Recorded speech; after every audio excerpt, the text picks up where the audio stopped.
If you're passionate and you're curious, if you add those two things together about any topic and you're willing to just learn, you'll be successful. If you really want to be successful in this world of strength and conditioning, there is no substitute for experience. And you just got to get your hands dirty. There's so many components of being a successful trainer, and it's not just about how much you can bench and how much you can deadlift. It's kind of weird, fitness, like there's no specific path. I think it's such a good, important thing for coaches to maintain being a student. If we're doing things that people enjoy doing, they're probably going to come back and see you a lot more. When you're talking to your clients, be a chameleon. If you don't understand that the principles are far more important than the implement, then you're going to have issues. And if they believe in the process and they enjoy it, the outcome is absolutely going to be more successful. Hey, what's up, guys? Thank you for joining me and welcome to the show. It is a true blessing to be able to connect with the top minds in strength each and every week and share stories, insights, and experiences on becoming stronger in every area of our lives. And now I want to do more for you. I want to invite you to join the exclusive private Facebook group of the Strength Connection. In this group, I share the biggest takeaways and lessons from these amazing conversations, as well as training and strength tips for pursuing mastery and fulfillment in life. This group is filled with individuals looking to take full control over their strength in their lives, and it's the perfect space to explore ideas and share your journey. You'll also get exclusive access to the Strength Connection Mastery Seminars. It's a deep dive into physical, mental, and spiritual training that you can begin using immediately. Just go to the Facebook groups, type in the Strength Connection, and you'll be accepted immediately. Thank you so much for tuning in, and I'll catch you on the inside. All right, welcome back, everyone. And Mike Perry, thank you so much for taking the time. How are you doing today? I'm well, man. How are you today? I'm good. I've been excited to chat with you for a while. I know we went back and forth for a bit, but I've followed your work for a long time. I got a chance to go to Skill of Strenght a couple years ago. One of our coaches was working under you in an SFG1 event, and your place just feels strong and looks strong when you step in there. It's like some of those gyms have that feeling when you're like, it just feels strong in here. And that was my first thought when I went to SOS over there. So again, thanks so much for taking the time. I really appreciate it. Yeah, no, I'm excited to chat, man. And I know we have a lot of mutual friends and a lot of similar interests. So I'm excited to finally have a formal conversation and get to know you a little bit better. Same. As I mentioned, you guys have the new podcast version 2.0 of the minimum effective dose, which you and co-host Brett Jones, which is a mutual friend of both of ours, shout out to Brett on there. And I said, I love the chemistry that you two have. It's such a great just conversation, as well as a lot of information that you guys can actually have some questions from that I'm going to get into with you. But to kick it off, Mike, to get to know a little bit more about you, I know you're almost a 20-year veteran of this world of strength and conditioning in here. How did you first get into this world of S&C? So I was an athlete growing up. I was definitely an energetic kid. I did a bunch of different activities growing up. And then right around my freshman year, I decided soccer was going to be sort of my direction, right? So I had some pretty decent success in high school, and then I went on and played in college, and I did pretty well in college. Was able to, get some basic awards, smaller, conference stuff, but not a big deal. But I had some pretty good success. But my main goal originally was to play professional soccer. And that was something that I wanted to do. I did have some opportunities where I could have signed a very small contract with like a PDL team, but at that point it was just simply not worth it. So I had always been interested in strength and conditioning and strength training. I just didn't know what I was doing. All I knew is I'd like to go to the gym. I'd like to train. I'd like to work out. That's really how it started. I was that kid that had the Sears weight set in the basement that was like cement coated in vinyl. And that's really how it started. My parents bought me that stuff, and I was always lifting in the basement, and I just love to be active. So I sort of kept that through high school and college. And in college, I was lifting more and more, and post-college, same thing, but I didn't know what I was doing. And I was starting to get, these tweaks and twinges, and I was getting injured. So I was like, this is supposed to be helpful, but I feel in some ways it wasn't. It was actually not so beneficial because I was really doing like bodybuilding stuff for soccer, and that does not work. Right. So anyways, I had the opportunity early on to work at this, not to work at this facility, to train at this facility in Wellesley, Massachusetts called Train Boston. And at that point, a lot of MLS players from the Revolution were training there. So I happened to get friendly with a bunch of those guys, and, we just sort of hit it off, and I was training with them, and I was speaking to the owner, and we were just kind of, talking about training and life. And he said, hey, you seem like you're into this, and you seem like you have a good head on your shoulders. Have you ever thought being a coach? And I said, no. I said, I went to school for, sociology, criminal justice. I went to school to be a police officer. That was my original goal. I said, I don't really have any formal education on this. And he's like, well, tell you what, if you want to go in this industry, we'll give you an internship. You can work for, do a 1-year internship, and we're going to put you to work. You're going to work a ton of hours. It's going to be crap money. But you're going to have the opportunity to gain a lot of experience. Mm-hmm. So I went in as a young guy in his early 20s, and I worked hard. I got there, 6 a.m, left at 6 or 8 at night. And I did that pretty much six days a week. Mm-hmm. And I just learned and absorbed from some amazing coaches. And the cool thing was I was surrounded by physical therapists, acupuncturists. There was actually surgeons that worked and had offices at that facilities, chiropractors, PTs, ATCs. So I was sort of thrown in this medical model, and I didn't realize at the time how impactful that would be to my overall career path. But I was that guy that early on I was working hand in hand with physical therapists, and like 2.5 years into what I was doing, I was working with guys in the NFL. I was working with Major League Baseball players. And I'll be honest, man, I was not good at my job, but I didn't screw them up. Right. And that was really it. My thing was, don't screw them up. Once they left PT, just continue the process and go from there. So I got exposed to working with all these pro athletes early on. And this was like before social media. This was, I couldn't make posts about training all these guys from the Patriots and stuff like that. Right. I just, looking back, I wish I had done more, because I think it would have helped the career. But so anyways, as I started training and working with people, I realized I needed more education, and I wasn't going to go back to school at this point. It just wasn't for me. So earlier on, I decided to look into the FMS, and this was in probably 2006 where I started getting really interested in it. And I took the course in Boston. It was at a big track and field center at the Reggie Lewis Center in Boston. And Mike Boyle was essentially teaching with Greg Cook. And there must have been 150 people there. It was bananas. Wow. So I went, took the FMS, got certified. I left the certification. I'll be honest, I didn't know a damn thing. I knew a little bit to be dangerous, but I just kept on trying to absorb the material and then trying to just understand it and get better and try to figure. I basically was trying to poke holes in where my weak spots were. So that was sort of how I got into the FMS world. But at the same time, right around 2005-ish, I started training with kettlebells, and there wasn't a kettlebell in the gym. No one knew, anything about kettlebell training. I just stumbled upon it through Dragon Door and Ross Training and some of these old sort of websites. So I grabbed some kettlebells, and they were, crooked handles. They were absolute trash kettlebells, but they were all I had. So, and then I just started training. I was a self-taught kettlebell guy, and gotcha. Looking back at it, I was not very good, but I finally said, you know what, I need to get better at this. So I decided to do the RKC out in St. Paul, Minnesota, and that was 2008. So I prepared for it. I didn't know what I was getting into, but I was also a pretty good athlete. So I was able to fudge my way through the weekend. Like, I was athletic enough to get through, but I was not by any stretch really, really seasoned as far as kettlebell training. But regardless, so I go out there and, I get my assignment, and my first coach is Brett Jones. So I go out there and I learn from Brett. There was all these people, a lot of big names early on, like Mike Robertson and all these other coaches that, took it early on.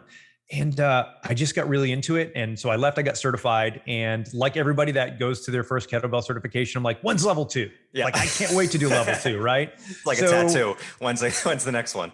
Yeah. So I decided, I'm going to do that. And I decided, hey, I'm going to get a little bit better at this. But at the same time, I know I needed to improve my skill set as a coach. And I think, and Brett and I always joke about this. So I think the biggest turning point in my career from a kettlebell standpoint was, at this point, I was really getting interested in FMS, and at the same time, getting interested in the work of Pavel. So here I go. I'm a guy that's following Pavel and following Greg Cook. So anytime the FMS would be in anywhere in New England, I would reach out to the instructor and be like, can I help? I'll hand out manuals. I'll pick you up at the airport. I'm like, whatever you need. So Brett was coming to town, and I had already done the the RKC1. So Brett was in town. I'm like, hey, can I come learn from you? I'll pick you up. I'll buy you dinner. Do what we got to do. So I picked him up. We teach up in Maine. We drive from Boston to Maine. And like on one of the breaks, I'm like, hey, Brett, can you look at my skills? And I'm thinking, I'm going to impress Brett Jones. And long story short, he's like, you're terrible at this. And he didn't say it like that, but he said it in a way that was polite but impactful. And that was the turning point where I said, you know what, if I want to get the skill set that I really desire with kettlebells, I need to become a better coach. I need to just slow down and take it all in.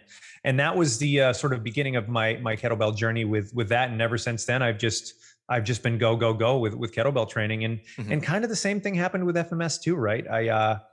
I just kept on going to these certifications, and eventually they brought me into speaker school to see how I did with my presentation skills. And they brought me on as a assistant instructor. And then I got promoted to a lead instructor. And it's pretty cool because, early on I said to myself, man, I would love to have the opportunity to do something with these companies. Yeah. And now it's cool because I'm a lead instructor for FMS and a senior for StrongFirst. And all of the knowledge that I've sort of attained through both of those systems allowed me to really build a business from scratch with my wife. And that's how Skill of Strenght really started. And that was over 10 years ago.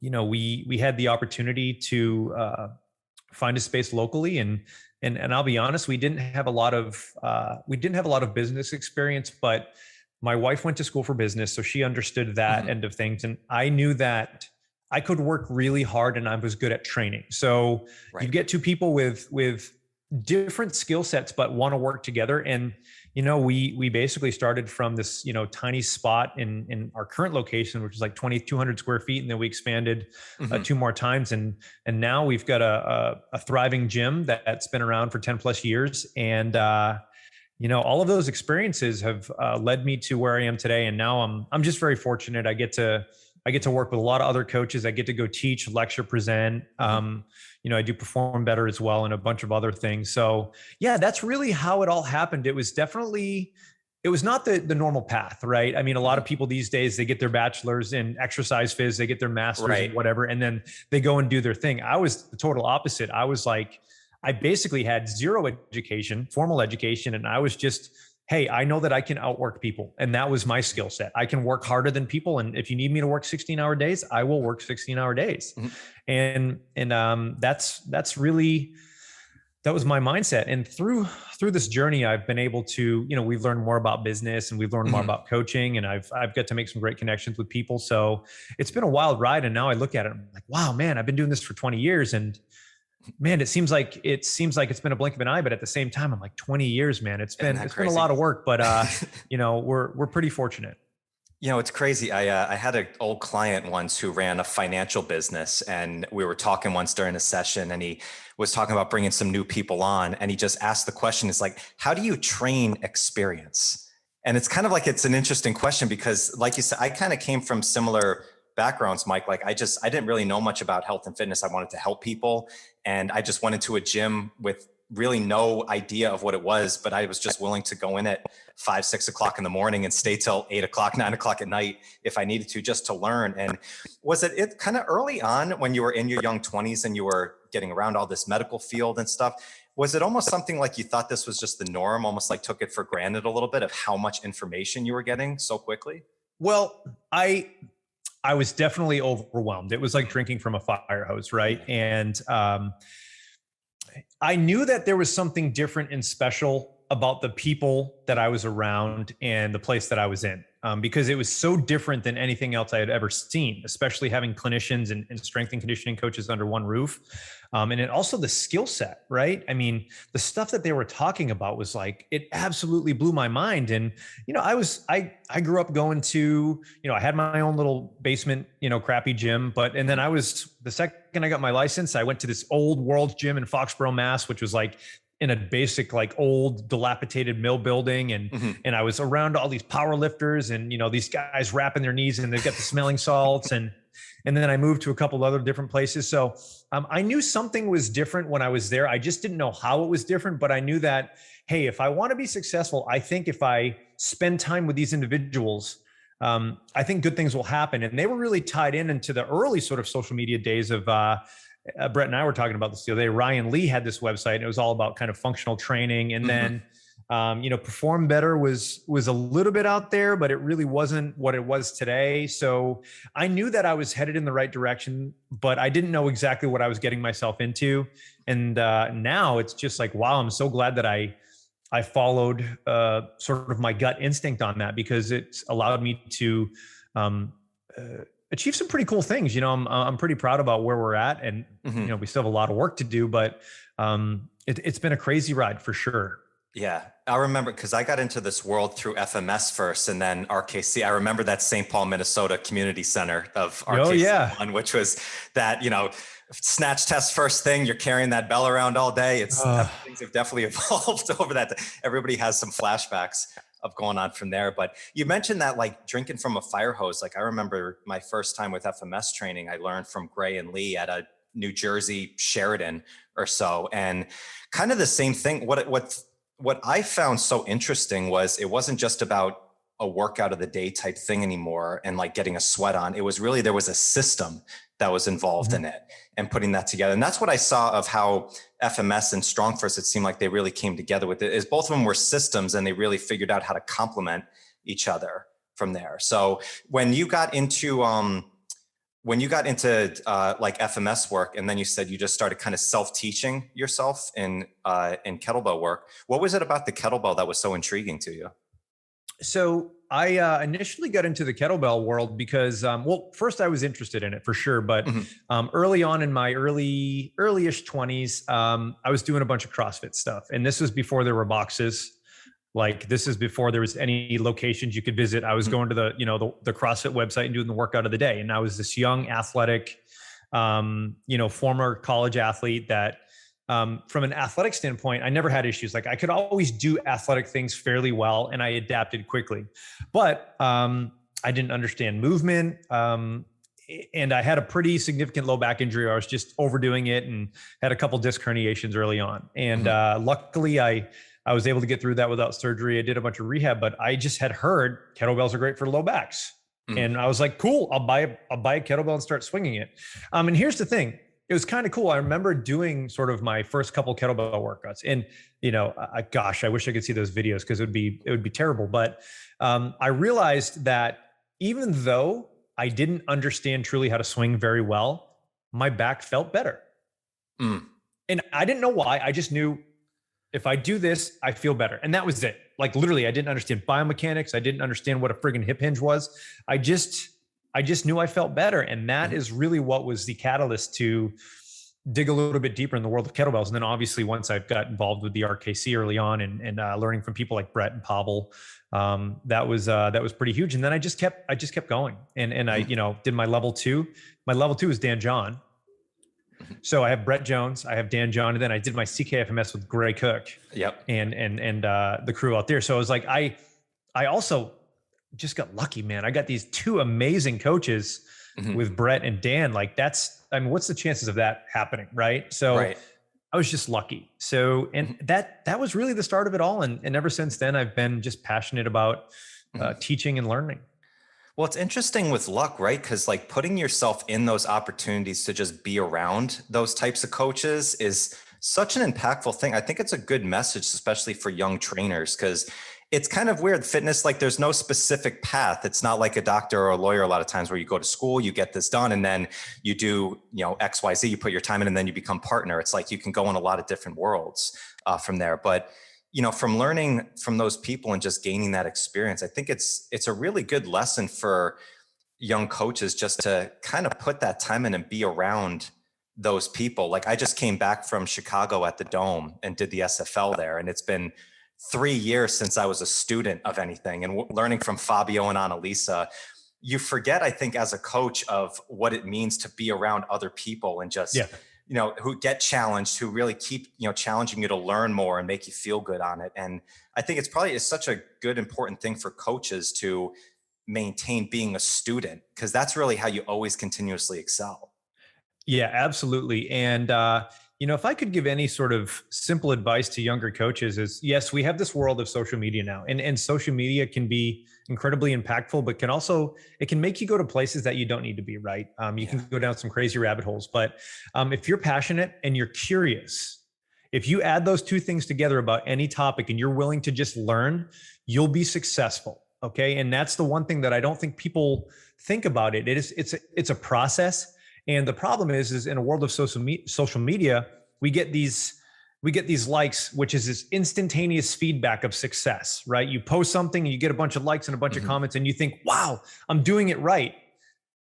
It doesn't mean you're coaching people right. It doesn't mean that you're learning how to train people. It just means you're doing something right from a social media standpoint. So if you really want to be successful in this world of strength and conditioning, there is no substitute for experience.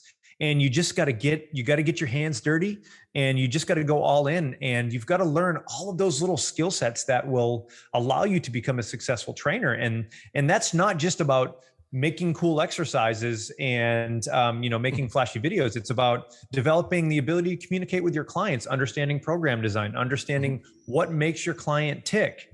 There's so many components of being a successful trainer, and it's not just about how much you can bench and how much you can deadlift. So it's one of those things where I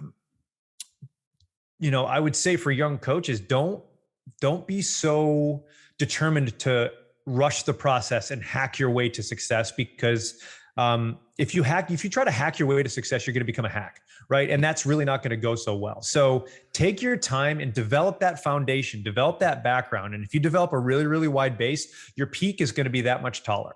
So that would be my simple advice for younger coaches, for sure. Yeah. Do you still find that working with clients that it's still sometimes a struggle to get them to understand the process, the communication of it? Because you've worked with, professional athletes. You work a lot with MMA fighters now from USC, with Bellator. And even them, I'm sure they understand it's a process, but it's almost still nobody's, immune to that feeling that they want that instant gratification of stuff. So have you developed more of a system of communication with your clients and your athletes that you work with to make sure that they stay on that as well? Absolutely. And I'm at a point now where I can sort of pick and choose who I want to work with, which is nice. But early on, I just worked with everybody that would work with me. I was just like, oh, you want to do this? Cool. But yes, I think one of the things that I've learned over the years is, again, it's client management, is how to talk to various different people. And I forget who gave me this advice, but they always said, when you're talking to your clients, be a chameleon, have the ability to talk to a doctor, have the ability to talk to an accountant, have the ability to talk to a mechanic, have the ability to talk to a landscaper, because all of those individuals have various different experiences and skill sets, right? A lot of people would say there's a blue collar and a white collar skill set. And honestly, they're just people. But if you can relate to people from different backgrounds, different industries, and be successful, you're going to develop a greater skill set, and it's going to allow you to communicate to other people. So when you do run into those roadblocks, you're going to have the experience and the skill set to manage the current scenario. And then you can start to make decisions. It's kind of like having the ability to look, to put on different glasses, right? I use this analogy all the time. Young coaches, they tend to have one lens. They look through that one lens, but experienced coaches can take off those glasses, put on another pair of glasses, and look at that same problem, but in a different fashion. And that's going to allow you to solve problems because you just have more experience and more information on how to manage those scenarios. So, for me, if I want to learn something about a topic, I'll go down the rabbit hole and I will learn as much as I can about that. And I went in really heavy into neurology early on. And then I went into the musculoskeletal model, and I went into back stuff. And I just would sort of find these rabbit holes to go down, not because I wanted to be a pro, but if I'm going to talk about a specific topic, I want to be able to answer those questions in a clear and concise fashion and not just BS it. Right. So that's something that I think is going to be impactful for other people as well. Yeah. It's interesting. I remember hearing Mike Boyle speak one time, and he said that learn to speak coach. It's as a strength coach, it's like if you're working with a soccer team or so, you need to know a little bit about the sport so you can just speak with it. It's kind of the same thing you're talking about, Mike, of take off the strength coach glasses and put on the head coach, goggles for a minute. And just so you can see that. That was always something I told Brett I admired about him, because he can speak FMS to StrongFirst, to Dr. Ed Thomas, to athletic training. And the more of those things that you learn, you don't necessarily maybe need to use it at all time, but having it in your toolbox, it just makes you a much more, it's kind of like that term everybody says, be well-rounded. It's like, I understand what you're saying, but the approach that you seem to take is more of like, go as deep as you can, gain as much knowledge as you can on it, and keep it with you so that you can pull it out when you need it most. Yeah. So, and that's something that, at least for me, that has worked for me. Now, other people maybe have different models, but like my biggest frustration in the industry these days is you get people that take, 47 different certifications each weekend, but they don't understand one. And for me, I decided early on, I'm going to learn everything I can about the FMS curriculum and movement to the point where I can teach it. And here I am, right? I get to do that. And same thing with StrongFirst is, I want to be able to get everybody that comes through my doors. If they want to swing a kettlebell, I need to be able to find a way to do that. And that's just how I worked. And listen, you get a, former Division 1 or 2 athlete that comes in and they're like, I want to do swings. Dude, that's easy. Yeah. That's freaking easy. Like that's a home run. That's a layup, man. But it's when you have someone that moves poorly, that has a bad knee, a bad shoulder, a bad neck, and they want to learn how to do kettlebells. That is where the challenge comes in. And when you have all of that experience and you've been down the rabbit hole where you can pull from various experiences and various skill sets, I think that's what's going to allow people to be a better coach, because you're not just pulling up a bunch of random things. You have a logistical and a systematic thought process, which is going to enable you to problem solve. And I think that's one of the things that has allowed me to be somewhat successful in both of those worlds. Is you ask me a question about something and I can look at it 3 to 4 different ways. I mean, right. You've been in the StrongFirst world. A lot of people, they just go through the manual and they do everything for the manual, and they almost in a way can't think for themselves. And there's nothing wrong with that, because maybe that's early on, but at a certain point, the best coaches can step back and go, wait a minute, we should look at this, and this as well. And oftentimes that's the difference between a really, really good coach and an okay coach. Yeah, it's interesting. You said that, Mike. I remember my first RKC, which was 12 years ago now. I did it in 2010. And, that first weekend, I was 23, 24, and I was just looking to get through the weekend and get that shirt and be the instructor. And John Ingham, who was my team leader at the time, did like the what is the RKC type talk. And his main message of that was, this isn't the end. This is just the beginning. And it was something that stuck with me of like, okay, like, no, now you're going to be an instructor, you're going to pass, but you don't know anything yet. It's like, and I didn't. I was kind of the same thing. I thought my shit didn't stink for a while. I was the guy with the crest on his shirt, and then realized I went back to going to level 2 a few years later. And that was when we used to do so much level 1 review. I had to correct everything that I was doing, from it. I was like, wow, you can get so just in your own comfort zone of it and not expand that out. It's interesting. Do you think that a lot of coaches, they spend too much time on the knowledge base of it and not as much of the practical application right off the bat in careers? I think far too often people don't understand the principles of strength training and movement, and they get focused on the modality or the implement. So everyone's like, I love kettlebells. Kettlebells are awesome. You get those people that like go on vacation with their kettlebells and they strap the seatbelt through the handle. And you've got other people that are like, I've got this kettlebell carrier backpack, and it's cool. Like, I get it. I love the fact that you're excited, but if you don't understand that the principles are far more important than the implement, then you're going to have issues. Because if you look at, we talk about StrongFirst here, the principles of strength training and StrongFirst, right? All of those principles apply to the body weight, the kettlebell, level 1 and 2, and the barbell curriculum. The implement is different, but the strategy and the principles are the same.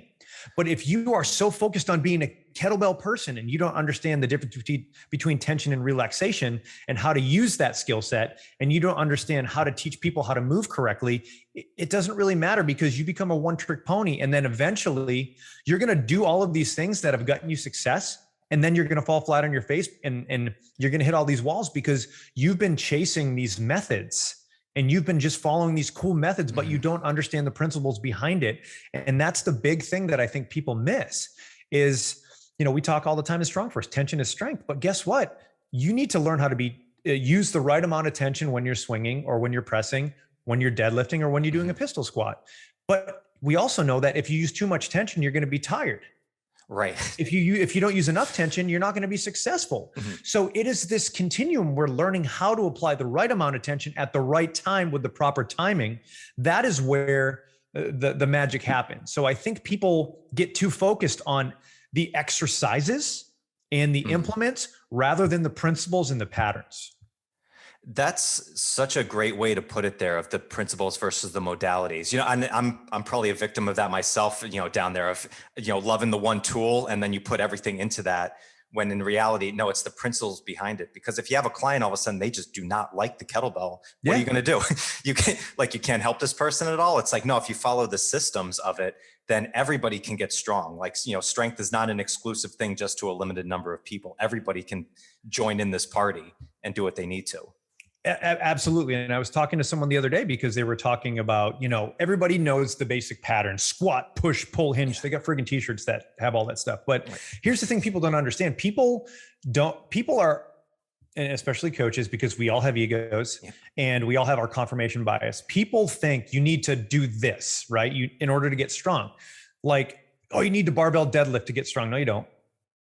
You need to trap bar deadlift to get strong. No, you don't. Just do some sort of hinge. I don't care what you use. I don't care if you use a sandbag, if you use a brick, a backpack. I don't care. But find a hinge that is going to work for you, that's going to be safe for you, and that's going to be repeatable and sustainable, and then do that. Don't think you need to be a barbell guy or a trap bar guy or a kettlebell guy. If you are covering the hinge box, use whatever damn tool you want. Just coach the hell out of it. Same thing with a squat.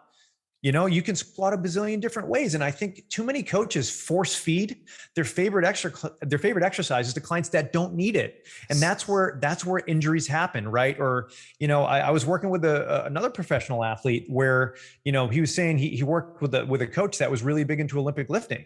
And listen, Olympic lifting is awesome. I'm a huge fan of it. In the right context, with the right individual, with the right amount of time.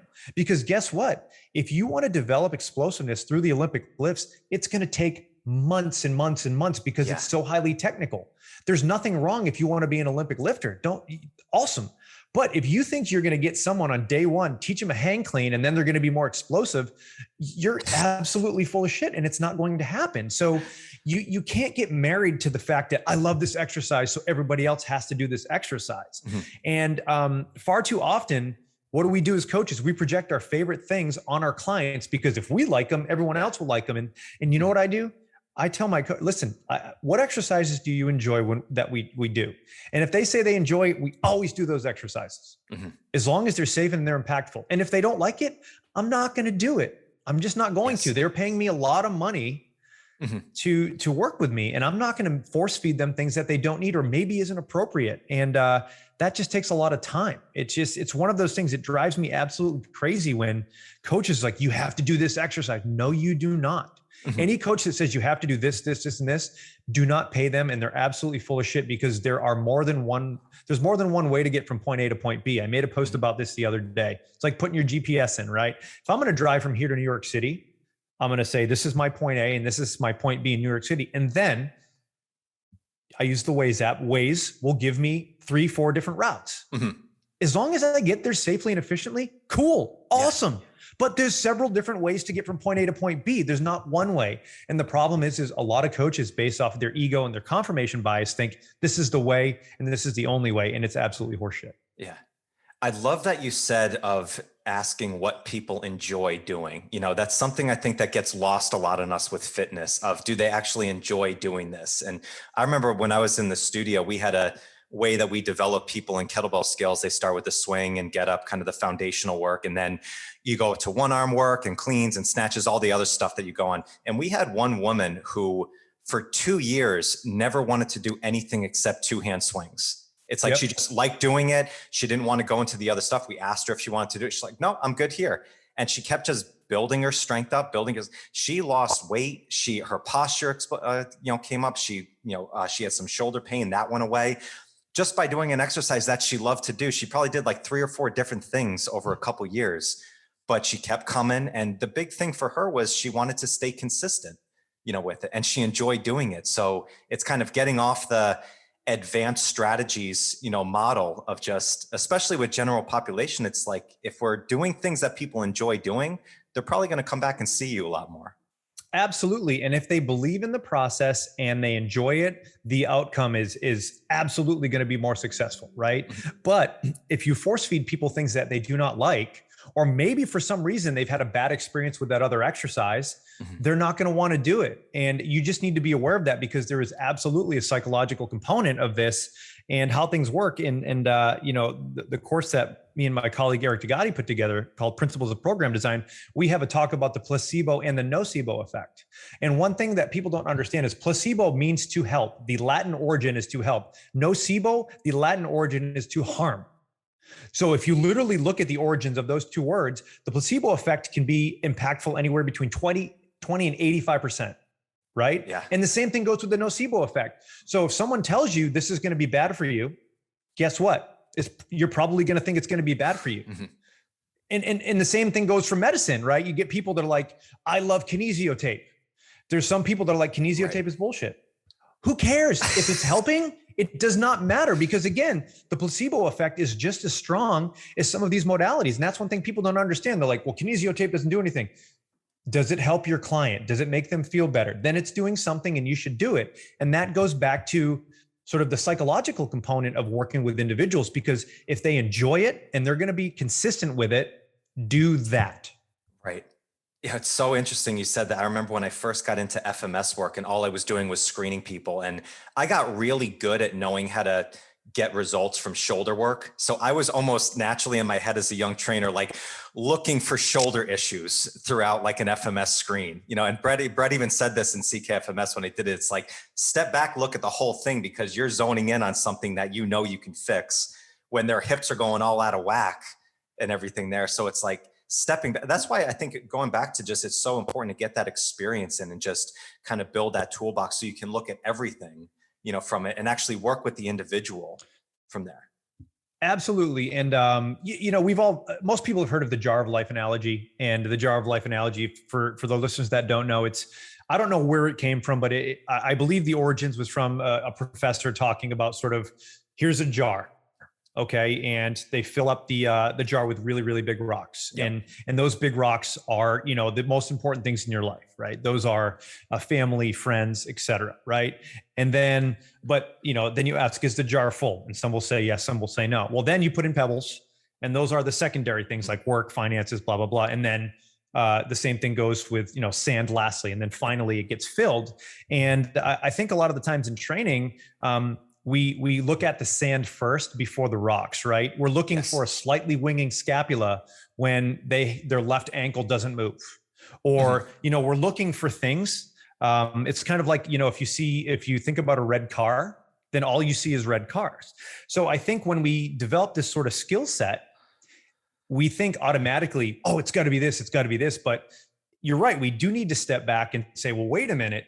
We're looking at sand, or there's a big rock over here that hasn't even been addressed. It's like, I see it all the time. Like, people will be like, oh, he's got, his internal hip rotation on his right hip is really poor. Yeah, that might be the case, but that individual is sleeping 5 hours a night and they have a shit diet. Like, yes, I'm concerned about their internal hip rotation to a certain degree, but if they're not getting, 7 to 8 hours of sleep a night, they're not eating like an adult and hydrating, dude, that gaining that 5 to 8 degrees of internal hip rotation is not going to do a damn thing, because we're focusing on the sand and not the big rocks.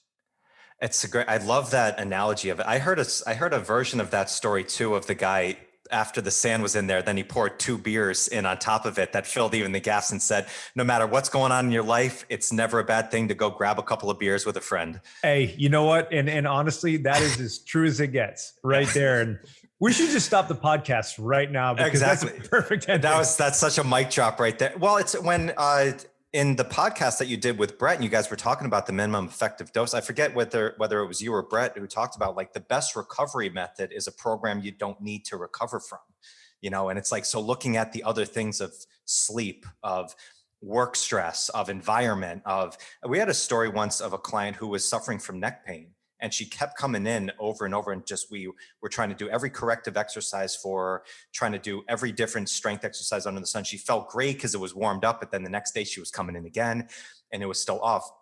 Found out down the road after I think one of our trainers went to drop something off at her office, and she's a receptionist, and she's answering the phone like this all day.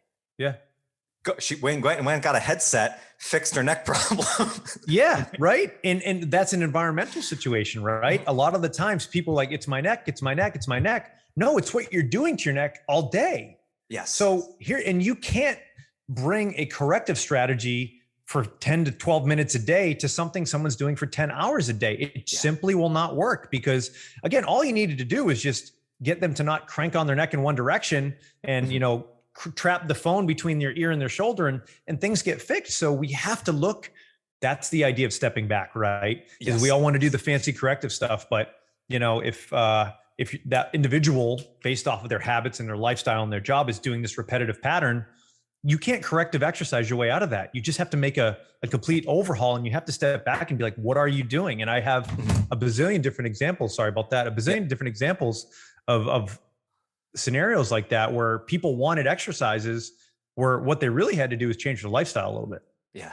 That's what I love so much about the FMS system, because I learned the screening process, I learned the corrective exercises, but it really was a system of looking at the entire environment of a person, like not just from their body, but what are they doing on an everyday basis, to it. I found, because I had a pin in my left hip, I didn't realize I was completely shifting in every movement pattern when I first did a screen, and realized, oh, this was probably over 14 years of doing stuff in that. It's not going to be fixed in a moment from there. So it really goes back to systems and principles over the modalities of it. But I do want to switch gears for a second, Mike, because I wanted to ask you a little more personal stuff about this last year that you went through as well. So about 18 months or so ago, you had some stuff, personally, where you got a nasty diagnosis that you were going through. So was that something did you think that something was coming up where you need to get this checked out, or was this something that just kind of came out of the blue? Well, so I'll give you the background. Sure. Growing up, I always had a finicky stomach, right? So, I'd eat something and I get a bellyache and, upset stomach and all the things that accompany an upset stomach. And so I never really thought it was anything else. And so anyways, probably over the last, I'd say 3 years or so, I noticed that my stomach was hurting a lot. And I'd get these severe pains, and, going to the restroom was not normal. A lot of diarrhea and a lot of just abnormal sort of bowel movements and stuff like that. Obviously, I don't want to get too in depth here because people don't want to hear about that, but I think it's important to share what was going on. And then I started noticing I was always feeling exhausted. I was losing weight. I was getting really, really tired all the time. And then I started noticing a lot of blood when I was going to the bathroom. So I decided to go get the initial test and an H. pylori test, and then a couple other blood tests to see what was going on. And those all came back negative, which was crazy. So I was like, what's going on here? So my doctor's like, Mike, listen, go get a colonoscopy. I was like, okay, cool, whatever. And I knew I was having issues, and looking back, I didn't realize how bad it was. But anyways, I went and got the colonoscopy, prepped for it. And this was in the middle of COVID. So this was, people weren't allowed into hospitals, and only really necessary medical procedures were really happening. Right. So I went in, I got my colonoscopy. I had to go by myself because they wouldn't allow my wife in. So they dropped me off, and, again, all the COVID stuff. So I do the thing because they put you out, and I wake up, and you don't know how long you're out for. And I remember waking up and my wife's next to me, and I'm just sort of in and out from the sedation. And they're like, hey, we weren't able to finish the colonoscopy. I was like, oh, okay, what does that mean? And I'm still sort of in and out, right? They're like, we found a mass. I was like, well, what do you mean? Well, we found a tumor. And I was like, okay. I'm like, what does that mean? Well, they're like, we can't be sure until we have a biopsy, but she's like, I've been doing this a long time. We're pretty sure it's cancer. I was like, I mean, you're just waking up from sedation. you are with your wife who should not be there because it's COVID, right? Yeah. And then they're like, you have cancer. And I was like, how bad? And they're like, we don't really know, but it's probably anywhere between stage 2 and stage 4. And I was like, oh my gosh, because it was about the size of a lacrosse ball. The tumor was almost fully blocking my colon. And that was one of the reasons why I was having issues going to the bathroom, Right. because it's like, if the plumbing's clogged, man, things aren't going to move. Right. And I was like, I still remember, even though I was half in the bag from all the sedation drugs, I remember I was sitting there and talking to my wife, and we called her parents, told them, called my brother, called Brett, because Brett is one of my closest friends. And unfortunately, he had been through some stuff too. And I still remember, because I was in and out, and I just remember being like, what the hell? And then from there, it was just a whirlwind. I had to find a surgeon. Because of my insurance, I didn't have options to go to other hospitals. And in Boston, which is the mecca of hospitals, right? Dana-Farber in the city is known as the best cancer hospital pretty much in the world. I mean, there's other amazing ones, but listen, it doesn't get much better. So my doctor's like, we need to get this out of here. We need to get this tumor out of you as quickly as possible.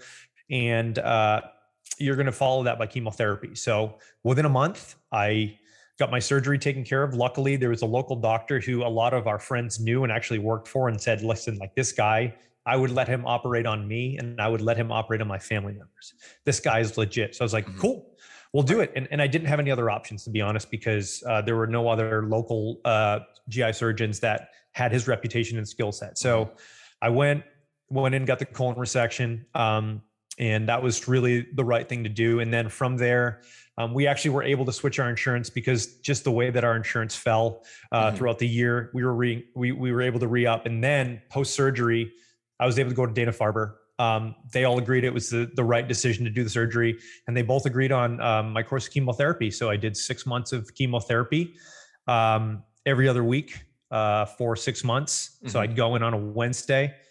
I would get my infusion at the hospital. I had a port in my left chest, my right chest rather. Gosh, I don't remember. And yeah, I would go in on a Wednesday. I would get my initial dose of chemotherapy in-house, because the drug, one of the main drugs in my chemotherapy, my chemotherapy was called Folfox, and it's basically 3 different drugs. The first one is called oxaliplatin, which is a very, very neurotoxic drug. It's really, really nasty stuff. Yeah. So I'd go and I'd get my infusion of that, and then I'd go home, and then the nurse would come in, they'd attach another chemo pump, and I would be on chemotherapy for 48 hours with the pump, take it off on a Friday, and then I'd have a week off. And I did that for 6 months. And that was my journey, man. And luckily, I was able to beat it. It ended up being stage 3. Yeah. So I was able to beat it. And as of now, I'm cancer free. But let me tell you, man, it was scary, because chemo, I knew it was hard. But like, I think anybody that, when you have one specific goal, like, there's nothing else matters, and it's a goal that's pretty damn important. Yeah. I think that you just go for it. At least for me, I was like, tunnel vision. I'm going to do everything I can to fight this cancer and to get healthy. And I did my chemo, and it sucked, man. I mean, it was just, it was awful. I mean, nothing's good about chemo, but it sucked. It was really hard, just being sick and losing weight and just feeling like absolute rubbish. But it also, it made me appreciate what's important in life, because as a go-getter, as a type of person that takes pride in what he does and is always trying to push for the next thing, it was a big wake-up call. Yeah. It's so interesting, because high achiever, successful coaches, healthy people and stuff, like, nobody's immune to a possibility that this could happen. It's still like so many unknowns from there. So, going through that, and I believe, you were still working, you were still coaching, during that time, from there. So was that something you knew right off the bat, like, I'm not going to let this just destroy my life? Or was it more of just like, well, I need to still, be the man in this family and get this stuff going?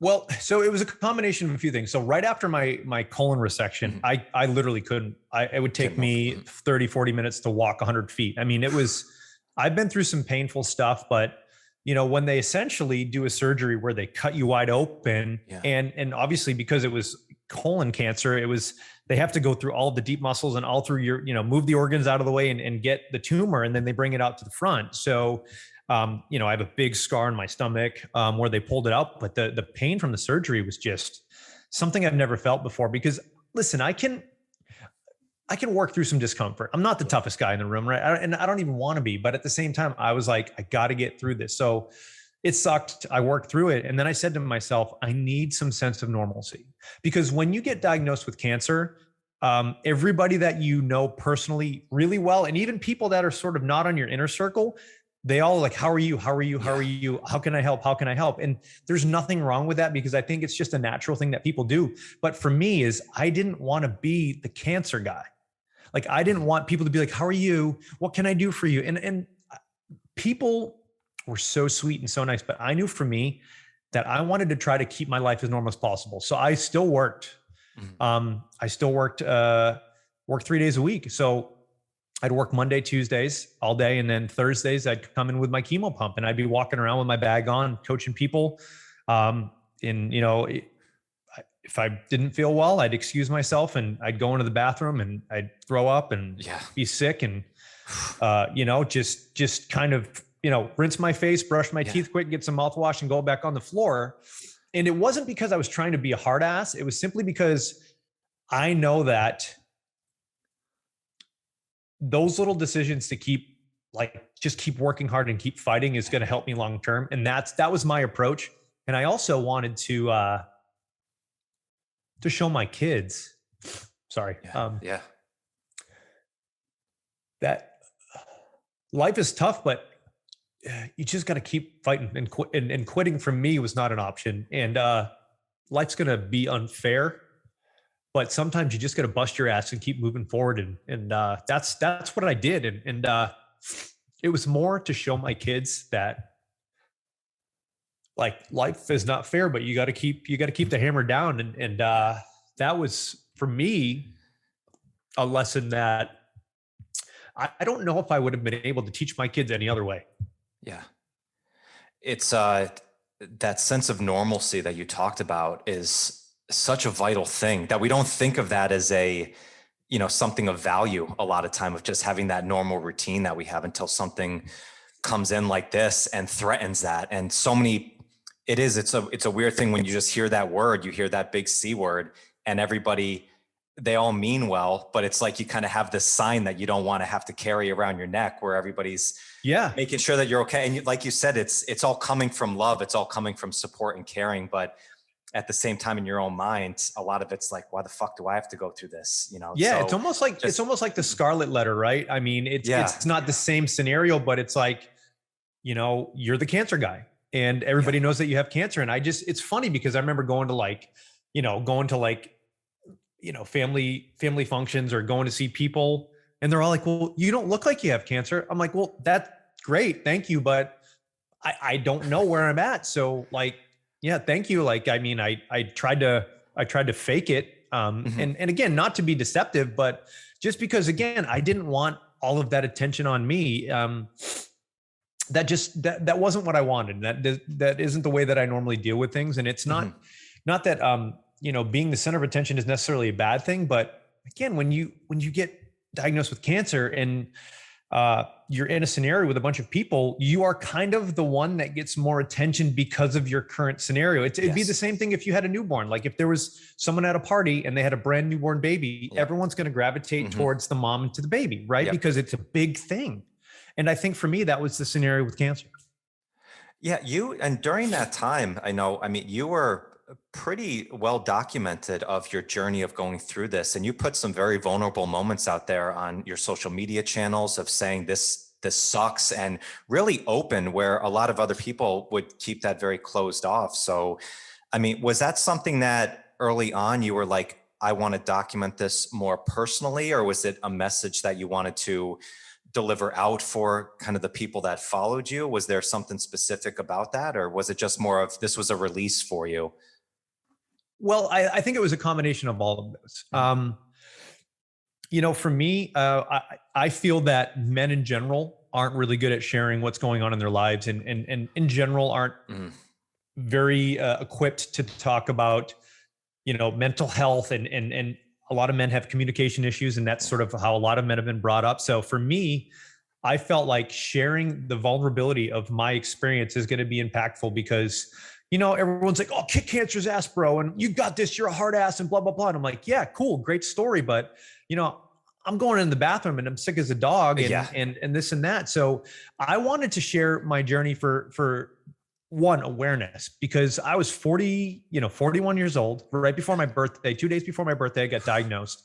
I'm not the guy that you would typically think of as a colon cancer patient or a cancer patient in general. When people think about cancer patients, they think of a chemo ward with a bunch of recliners and a bunch of old people that are sickly and don't have hair. Decrepit, And I don't have hair, but that's just because I'm bald. And it had nothing to do with chemo. I was hoping that shit was going to grow back, but it did not. But at the same time, it was because I wanted to share my journey to help other people. And also, what it does now is it provides a sounding board to what's really important. Like my wife and I, we always talk about stuff. And when we're having a tough time, we're like, it's not cancer.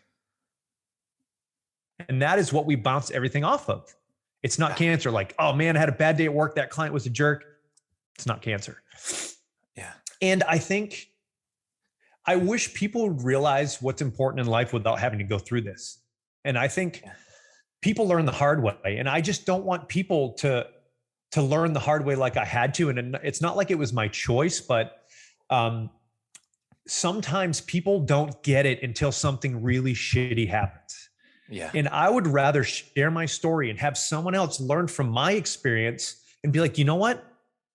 Family is important. Friends are important. I can always work more. I can always do this. But, these are the important things in life. And that was one of the main reasons why I decided to share my story. And to be honest, a lot of guys just don't. Mm-hmm. And also, listen, you can look healthy. People looked at me, they would have never thought I was, had a tumor growing inside of me, but I was not healthy. So it was more about awareness too. And telling people, listen, if there's things going on with your body and there's changes and there's things that don't seem normal, don't avoid that shit. Don't be a hard ass and be like, oh, I see those. I haven't been to the doctor in 15 years. Yeah. That's friggin' dumb. Like that's just stupid. Like, why would you do that? You're not a hard ass because you skipped the doctors for a decade. You're an idiot. Right. So stop doing that shit, right? Like no one cares that you don't, I haven't been to the dentist in 10 years. Yeah. You probably have shitty teeth now. Like there's nothing cool about that. Right. And I wanted to use my story to help other people.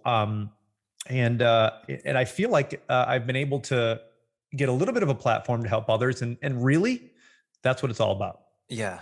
It is. It's that old no pain, no gain mentality of it. In the circles that we've been in with StrongFirst and stuff, that's physically, we understand that that's not the way, but a lot of that can just go right into your mental side of it of not, oh, it's nothing. And everybody says, oh, it's nothing. And even the messages out there, like you said, people are like, oh, kick cancer's ass and stuff. It's like, yeah, I get it. I appreciate it. But it's also like, dude, this fucking sucks. And I'm really sorry, man. Like, this is absolutely awful. And it doesn't matter how hard I try to kick cancer's ass because I'm not in control. Exactly. So I can't be like, well, if I work harder, the cancer cells will go away. Like, that's not real. It's just, I get it. And I understand, the point. Right. But when you are fighting cancer, there's nothing you can do to change the outcome. There really isn't. Yes, you can eat healthier, you can exercise, you can do all those things. But at the end of the day, cancer sucks. It's not fair. And it's a roll of the dice to see who's going to make it and who isn't. And that is just the shitty part of cancer. Yeah. And it doesn't discriminate. Yeah. Well, and it's, as you said, like when you say with your wife, like you have that bad day and now you have that message right away, like, hey, it's not cancer. Like it is. And it's tough. You wish that you could like learn those lessons without having to go through it. Yeah. But it's kind of tough. It's almost like every lesson, every growth that comes, it comes from some sort of struggle a lot. But the more messages and the more stories that are out there that are just like yours and you hear it, I mean, you just never know. Somebody might get diagnosed with a shitty thing this week, but they heard your story, they saw your interview with UFC before and realized, hey, like there's people that have done this before. I can battle this too, and I can get through. And, I think that's, as a coach, that's really the most impactful thing that we can do. It's great to work with the people who are really healthy and get them even stronger and even healthier, but helping people who are really going through those tough times and building them up. That's really what it's all about. Yeah. I think, one of the things too, that I've really learned through this is you really understand who truly has your back and who will do anything for you. And that's powerful, right? Because, a lot of people are like, for example, if I said to you, hey man, how was your weekend? You'd be like, good, it's good. Good. Yeah. But if I said, no, man, like, tell me about your weekend. Like, what'd you do? Like, what were the good parts? What are the bad parts? It's the same question asked in a very, very different fashion. Right. So a lot of the times you can tell, like, hey man, just how you doing? And that's it. But there'll be times like, no, how are you? Like, are you holding up? How is your physical health? How is your mental health? And I think that's the difference between people that, I'm not saying that they don't care. It's a different amount of caring, if that makes sense. Like, my wife, God bless her, she's been my rock, and she took care of us and the whole family during that. But like, I know that she would do anything for me and other people in my life. Like, obviously we have a mutual friend of Brett, but Brett, we talked every day because he had gone through cancer as well. So, we always joke that I'm like, Brett, I'm a lot like you. And in some ways I don't want to be a lot like you because, we both work for StrongFirst. We both work for FMS. We both had cancer. I was like, can we just stop with this similarity bullshit and just like do some other things? But you do understand who truly has your back. And here's the cool thing. There's a lot of people that will reach out you would have never expected, that would text you or reach out on a daily basis. Like people you would never imagine. And there's a buddy of mine that I worked with years ago. His name's Nick. Once he heard the news every day. And I was like, holy shit, this is a dude I haven't seen in 5-6 years.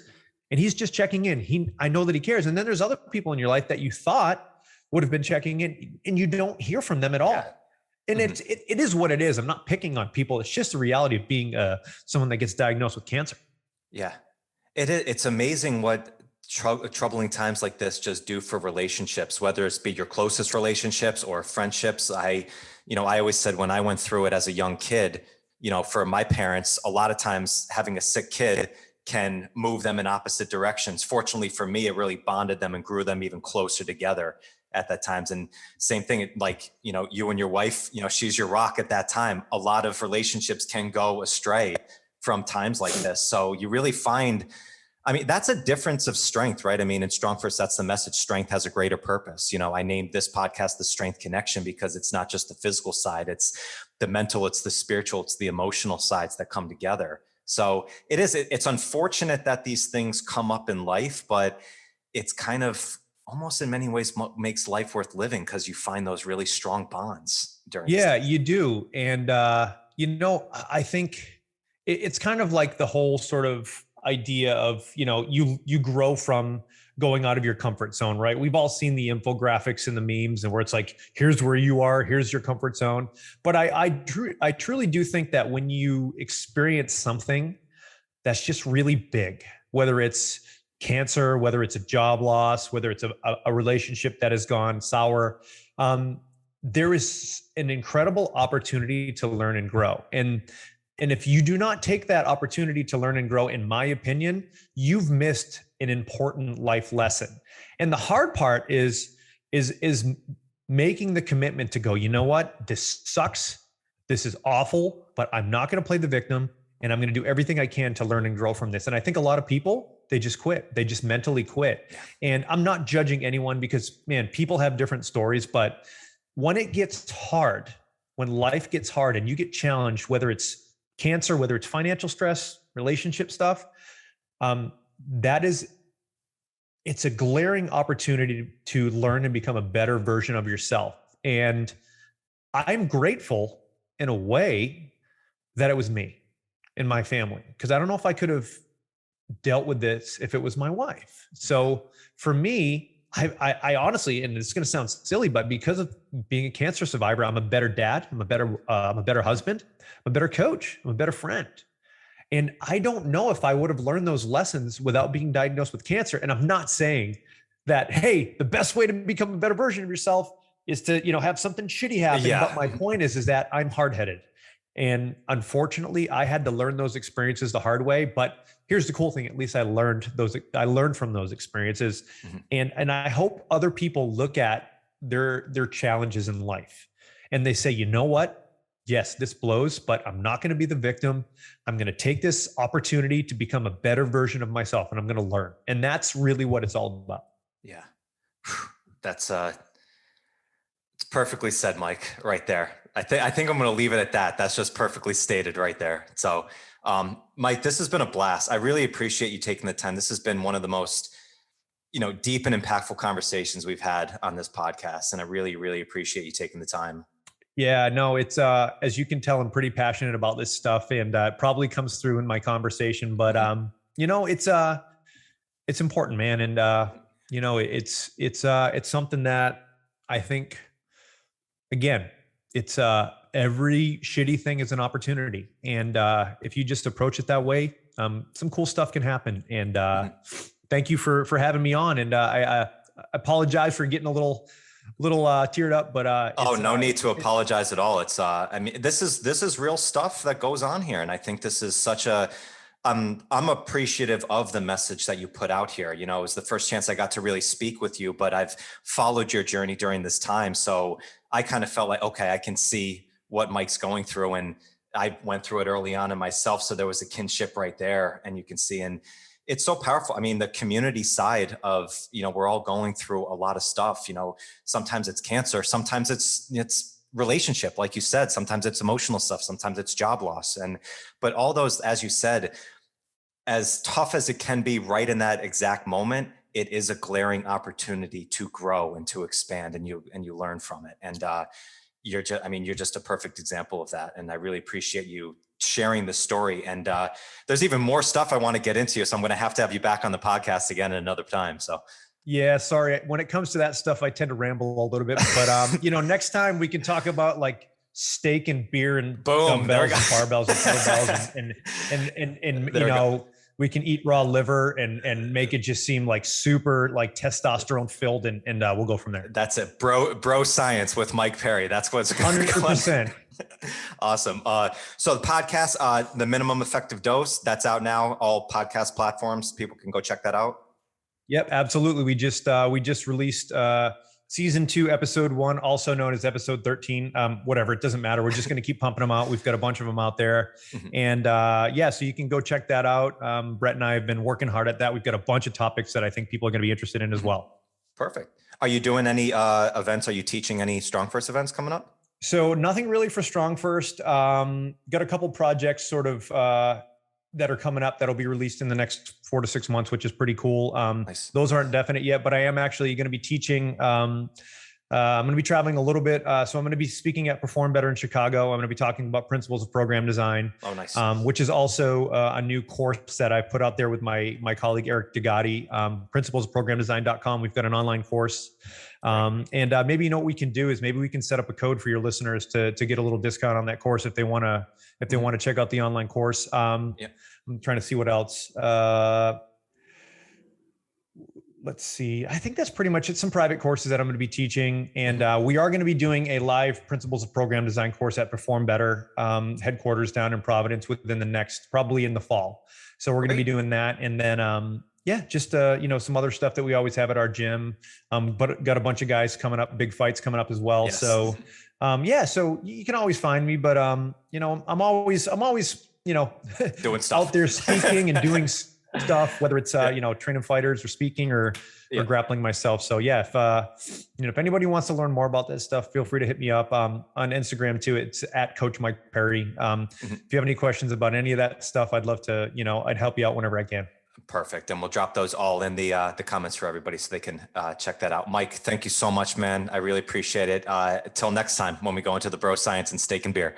So, awesome, man. Thank you so much. You got it, man. Listeners, thank you so much. If you want to follow Mike, you know where to do so. Programs, principlesofprogramdesign.com. You can get on that, and we'll catch you on the next one. Bye, everyone. Awesome.